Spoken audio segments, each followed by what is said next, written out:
जल्दी से कोड़ा दे दो। ये कोने वाले बच्चे अभी नहीं मान रहे हैं, जब तक इन्हें दो चार सुनाऊंगा नहीं ना ये मानेंगे नहीं, क्योंकि मालूम है ना मुझे, इन्हें पता नहीं है तकरीर कितनी मेहनत से होती है, जलसा कैसे, इन्हें तो हर जगह मजा ही लेना बस। तुमने देखा होगा 10 मुहर्रम को करबला शरीफ में मेला लगता है ना, बिसात खाने की दुकानें भी लगती हैं, वहां पे लड़कियां जाती हैं बिसात खाने की दुकान में चूड़ी कंगन ये खरीदने, मगर कुछ लफंगे उन मेले में भी घूमते हुए नजर आते हैं। उन्हें कोई मतलब नहीं है दुनिया से, उन्हें कोई मतलब नहीं है, वो घूम रहे हैं सिर्फ मेलों में। उनके बाप ने ये नहीं सिखाया बेटा तू मर्द के छक्का है, तुझे क्या मतलब है। उनकी माँ ने नहीं सिखाया कि तू औरतों के मेले में क्या खरीदने जा रहा, क्या करने जा रहा। सिर्फ उसकी नीयत खराब है, उसकी नीयत में गंदापन है, नीच है, इसलिए जा रहा है कि किसी की बहन बेटी के कोनी लग जाए, किसी के धक्का लग जाए, किसी से आंखें टकरा जाए, बात हो जाए। इससे ये पूछो तेरे घर में माँ बहन नहीं है क्या? अगर ज्यादा शौक है अपनी अम्मा के जाके कोनी मार, अगर ज्यादा शौक है जिसके धक्का मारने जा रहा उस पर्दे में अगर तेरी बहन निकलती तो तू क्या करता? अगर तेरी भतीजी निकलती डूब मरने को चाहिए जगह। ये नौजवान मुबारकबाद के लायक है, कितनी मेहनतों से कितनी काविशों से 10-10, 20-20, 100-100, हजार रुपए इकट्ठे करके चंदा करके ये जलसा कर रहे हैं ताकि हमारे गांव में सुधार आए, हमारे गांव में अच्छी अच्छी बातें हो। समझ में आ रही? इसलिए छांट छांट के मौलाना लोगों को बुलाया जाता है कि आए और तकरीर करें। अगर तुम्हें मजा ही लेना था तो किसी भांड को बुला लिया होता।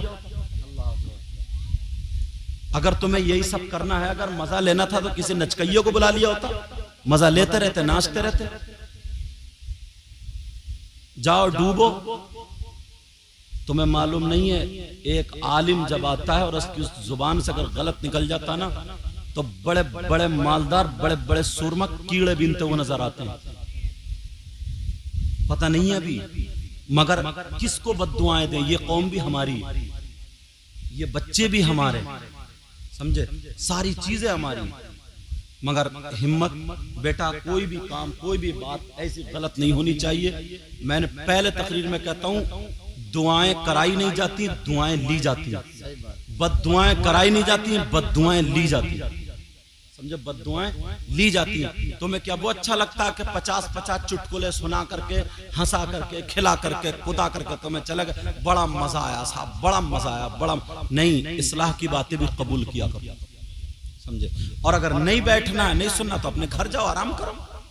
जो लोग सुनने वाले होंगे सुनने दो, समझ में आ रही, सुनने दो। लेकिन ये जलसा किसका है? जलसा हुसैन पाक का, ये जलसा गौसे आजम का, ये जलसा नबी का। मुझसे कुछ नहीं, इनसे कुछ नहीं।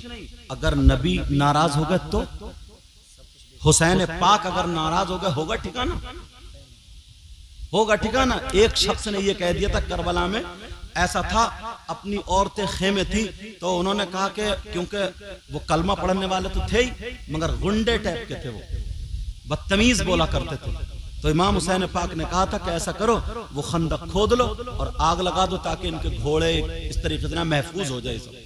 तो एक शख्स ने यही कहा था, क्यों पहले ही गड्ढा खोद लिया, पहले ही आग जला ली, जहन्नम की आग नहीं देखी है? नबी के नवासे का उन्होंने कुछ नहीं कहा, बोले मेरा तो ये आग कुछ नहीं करेगी, मगर तू अपनी संभाल ले। जा रहा था, जैसे ही गया बस घोड़ा बितका है, पांव उलझा और घोड़ा जब भागा लाके उसी आग में डाल दिया, आग में डाल दिया, जल गए, खत्म। एक शख्स ने यह कह दिया तुम नबी की औलाद कैसे हो, तुम सैयद कैसे हो, तुम तो अली के बेटे हो, समझे, तुम्हारा नसब क्या? ये कह दिया था। बोले मेरा नसब नबी ने खुद कहा है, मगर तेरा कोई ठिकाना नहीं है। गया पेशाब करने, लैट्रिन करने, ऐसा बिच्छू ने काटा, ऐसा तड़प रहा था पेशाब की जगह पे काटा, उसी को तड़पते तड़पते तड़पते तड़पते मर के चला गया। और जहां दीन इस्लाम की बात आई है तो अपनी गर्दन भी कटा ली हम लोगों ने, अपनी गर्दन भी कटा ली। एक शख्स ने हुसैन पाक की बेटी के, सैयदा फातिमा के, वो सैयदा सकीना के एक थप्पड़ मार दिया था मुंह पे, सैयदजादी की, कुछ नहीं कहा था। लेकिन शहादत के बाद अल्लाह ने एक फरिश्ता मुतय्यन कर दिया था, वो उसके थप्पड़ ही मारता था। जैसे लेटता था थप्पड़, उससे पूछा तेरा चेहरा ऐसे क्यों हो गया, क्यों हो गया? तो बोले जब से मैंने सैयदा सकीना के थप्पड़ मारा था, जब लेटता हूं तब से थप्पड़ लगते हैं। एक शख्स ने इमाम हुसैन पाक के सरे हुए कटे हुए सर को घोड़े की उसमें गर्दन में टांग दिया था। जानते हो उसका चेहरा खूबसूरत था, पहले गोरा चिट्टा था, मगर ऐसा धुआं ऐसा काला हो गया और उसका मुंह सूअर जैसा हो गया, खिंजीर जैसा हो गया था। तो अल्लाह के वास्ते, समझ में आ रही, अल्लाह के वास्ते कोई ऐसा काम ना करे, कोई ऐसा ना काम ना करे कि उसके लिए बद्दुआएं दिल से निकल जाए, समझे, या उसके लिए कोई बात है। इसलिए पहले बता रहा हूं क्योंकि ये मेरे नाना की बातें चल रही हैं। किसकी बातें चल रही हैं? नाना की। वहां पर कोड़ा खाने के लिए तैयार है, वहां पे कोड़ा मैं एकदम डायरेक्ट तुम्हें उस रास्ते पे लेकर आ रहा हूं कि हो सकता है माँ की खिदमत करने लगो, हो सकता है तो बाप की खिदमत। एक दो मरतबा मैंने समझा दिया, उसके बाद समझ जाओ। समझ में आ रही? इंसान है, गलती हो जाता है, मगर ये भी हमारे बच्चे, ये भी हमारे। एक शख्स पूछो, मेरी तकरीर में भी बताया मैंने, समझे, ऐसे ही मैं मुहर्रम के महीने में इन चैनल वालों ने डाली भी है वो कैंसर वाली बात। मुहर्रम के महीने बुलंदशहर की बात है, जसपुर में पढ़ाता था उस वक्त, ऐसे ही तकरीर कर रहा था। एक शख्स वो जो था ना, दो चार लड़कों को बैठ के और मजमे में हे खिल खिल खिल खिल खिल हे ये कर रहा वो कर रहा। एक मरतबा देख लिया मैंने नजरअंदाज, दो मरतबा देख लिया नजरअंदाज कर लिया, तीन मरतबा, आदमी का होता ही है, समझे। एक दो मरतबा ऐसे ही देखा, देखते देखते दिल को बुरा लग गया, समझ में आ गई। इमाम फिर बाद में जाकर अरे यार ये मौला लोग ऐसे ही करते रहते। मालदार था, पैसे वाला था, उसने दिल्ली से शादी की थी, लड़की जींस की पैंट पहनती थी, अपने प्यार की शादी की थी उसने, प्यार की शादी, समझे। 15 दिन नहीं गुजरे, अल्लाह ने उसके मुंह में कैंसर दे दिया। डरो अल्लाह से, खौफ करो। क्या दे दिया उसने? अल्लाह ने उसके मुंह में कैंसर दे दिया, कैंसर। जब उस लड़की ने सुना, जो बड़ा प्यार के दावे भरती थी, वो लड़की छोड़ के चली गई, गया दौलत रुपया, समझे, जीवी पंत में वहां पे। तो डॉक्टरों ने ये कह दिया नहीं, आखिरी स्टेज पे। बोले 15 ही दिन में आखिरी स्टेज पे? बोले हाँ।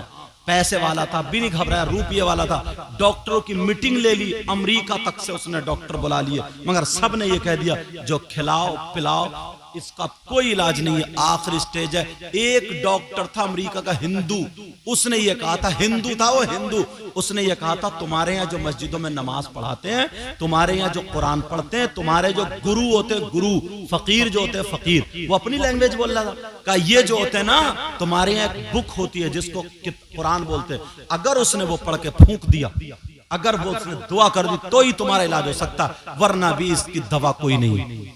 अब वो आता इमाम साहब के पास, जो जुमे के दिन भी बैठा हुआ ऐसे ही करता रहता था, हंसी मजाक दो चार इकट्ठे।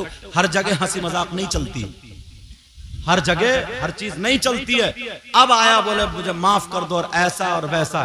तो मेरी तकरीर सुनते थे, वो मुझे फोन किया, कारी यसीर की बात है, कारी यसीर ने मुझे फोन किया। जैसे फोन किया तो मैंने कहा देखो अल्लाह ताला भी 100 कत्ल करने वाले को माफ कर देता, कोई बात नहीं है, माफ कर दो। समझ में आ गई? और हमने सब ने माफ कर दिया, कोई बात नहीं, वो भी हमारा मुसलमान भाई है और उसके लिए दुआ करो। तो उसने कहा मैं करूं क्या हजरत? तो मैंने कहा कुल औज़ु बिरब्बिल फलक और कुल औज़ु बिरब्बिन नास, उससे तौबा करा लो। उसने तौबा करी, 5 वक्त की नमाज के लिए कहा, और मैंने कहा हर नमाज के बाद कुल औज़ु बिरब्बिल फलक कुल औज़ु बिरब्बिन नास 11 मरतबा पढ़ के फूंक दो, रिलीफ मिल गया उसको, माशाअल्लाह। अब वो जब ठीक होने लगा, अब तो उसने कहा मैं शादी भी ऐसी करूंगा जो कोई गरीब की बच्ची हो,